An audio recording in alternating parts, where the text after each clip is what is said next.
it's okay at getting at enormous meltdowns between humans and artificial intelligences and machines. It's always annihilation this and apocalypse that and so forth. It's the notion that we might have a mere falling out is something that is found harder to get at. And that's one of the reasons why I think the recent film Her by Spike Jonze is quite good to lever into this conversation.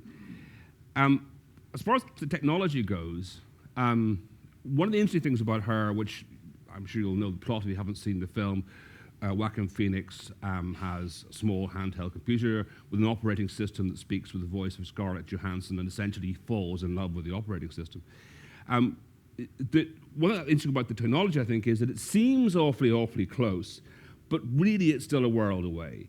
That, again, if you go back to our proverbial person from 1900 who visits and looks and has a look at this, if he saw someone standing on a street corner talking to Siri on his iPhone and then watched the film, he'd probably think, gosh, they're nearly there. When in fact, there's really a huge gulf.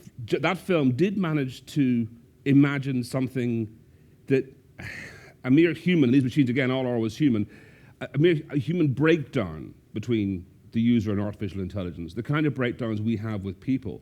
Maybe she will drift off with these other entities.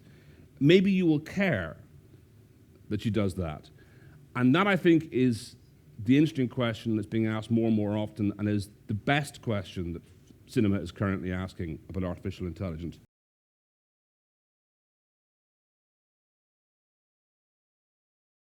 Used to digesting a lot of information in a minute or 30 seconds. That I think that has more to do with it than the technical revolution. And it was the only thing that I had read and enjoyed as much as the first Harry Potter book. And I went in the next day and said, this is a lot of fun. It reminds me a lot of Harry Potter. We should buy it. And the response was, that's ridiculous. Female-driven action movies don't work.